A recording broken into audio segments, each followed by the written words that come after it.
കച്ചവടക്കാരെ അല്ലെങ്കിൽ ബിസിനസ്സുകാരെ സംബന്ധിച്ചിടത്തോളം അവരുടെ ബിസിനസ് ആവശ്യങ്ങൾക്ക് ഫണ്ടിങ് വളരെ പ്രയാസമുള്ള കാര്യമാണ്. യുഎയിൽ ഒരു ബിസിനസ് ലോൺ ലഭിക്കണമെങ്കിൽ 2 വർഷത്തെയെങ്കിലും പ്രവൃത്തി പരിചയം ഈ ബിസിനസ്സിന് നിർബന്ധമായി വേണം. കൂടാതെ തീർത്താൽ തീരാത്ത പേപ്പർ വർക്കുകളും. അവിടെയാണ് ട്രേഡ് ഫിനാൻസ് എന്ന സാധ്യതയെക്കുറിച്ച് നമ്മൾ മനസ്സിലാക്കേണ്ടത്, നമ്മൾ പഠിക്കേണ്ടത്. ഉദാഹരണത്തിന്, ഒരു കണ്ടെയ്നർ LED ലൈറ്റ് നമ്മൾ ചൈനയിൽ നിന്നും യുഎയിലേക്ക് ഇറക്കുമതി ചെയ്ത് നമ്മളിവിടെ കച്ചവടം ചെയ്യാൻ ആഗ്രഹിക്കുകയാണ്. ചൈനീസ് കമ്പനി നമ്മളിത് ഓർഡർ നൽകുമ്പോൾ എന്തായാലും അവർ ആദ്യമായി ചോദിക്കുന്നത് അഡ്വാൻസ് പേയ്മെന്റ് ആയിരിക്കണം. ഈ അഡ്വാൻസ് പേയ്മെന്റ് നൽകുമ്പോൾ നമുക്കൊരു പേടി ഉണ്ടാവും. അപ്പോൾ നമുക്ക് അവരോട് അഡ്വാൻസ് പേയ്മെന്റ് ഗ്യാരണ്ടി ആവശ്യപ്പെടാം. ഇനി നിങ്ങൾ ബാക്കി പണം കൊടുക്കുക എന്നുള്ളതും കമ്പനിക്കും ഒരു ആശങ്കയുണ്ടാവും. ഈ സാഹചര്യത്തിലാണ് നമുക്ക് LC, SBLC എന്നീ ഫെസിലിറ്റികൾ ആവശ്യമായിട്ട് വരിക.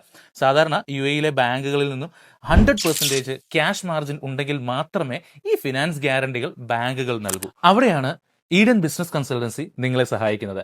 ക്യാഷ് മാർജിനുകൾ ഇല്ലാതെ LC കമ്മീഷൻ മാത്രം നൽകിക്കൊണ്ട് നിങ്ങൾക്ക് വലിയ ഡീലുകൾ നടത്താനാവും. ഇനി കൺസ്ട്രക്ഷൻ, റിയൽ എസ്റ്റേറ്റ് മേഖലയിലുള്ളവർക്ക് കോൺട്രാക്ട് ലഭിക്കുന്നതിന് വേണ്ടി പ്രീ അഡ്വൈസ് ലെറ്റർ, അതുപോലെ പെർഫോമൻസ് ഗ്യാരണ്ടി, ഫിനാൻഷ്യൽ ഗ്യാരണ്ടി മുതലായവ ആവശ്യമായി വന്നാൽ ഇത്തരം ഫെസിലിറ്റികൾക്കും ഈഡൻ ബിസിനസ് കൺസൾട്ടൻസിയെ നിങ്ങൾക്ക് സമീപിക്കാവുന്നതാണ്. That's all for today. See in the next video.